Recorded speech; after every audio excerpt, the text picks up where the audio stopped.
দর্শক আসসালামু আলাইকুম। দর্শক আপনাদের প্রীতি ও শুভেচ্ছা জানিয়ে শুরু করছি আমাদের আজকের প্রতিবেদন।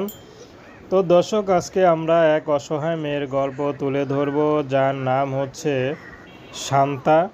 শান্তা গার্মেন্টসে চাকরি করত, তো বর্তমানে গার্মেন্টসে চাকরি ছেড়ে দিয়েছে, কারণ শান্তার মা চাচ্ছে শান্তাকে বিয়ে শাদী দিতে। তো সেজন্য শান্তা এলাকার একটি ছোটোখাটো দোকানে তিনি সেলাই মেশিনের কাজ করে, কাপড়ের দোকানে।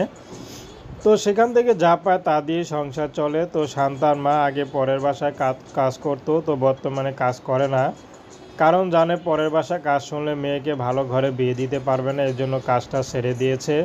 তার মধ্যে শান্তার বাবা নেই, ছোট একটা ভাই আছে। তো শান্তাই সবার বড়। শান্তা এখন চাচ্ছে ভালো একটা জীবনসঙ্গী, সে যে বয়সের হোক শান্তা বিয়ে শাদী করতে রাজি আছে। শান্তার ব্যক্তিগত কোনো পছন্দ নেই, শান্তাকে যে আপন করে নিতে পারবে সে যদি বিবাহিত হয় শান্তা বিয়ে শাদী করতে রাজি আছে।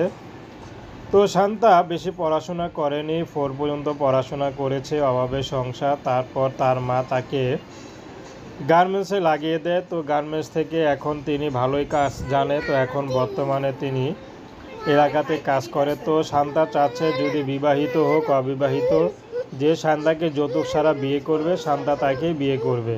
তো প্রেম ভালোবাসা সাহায্য সহযোগিতা বিয়ে শাদী করা একান্ত আপনাদের ব্যক্তিগত ব্যাপার।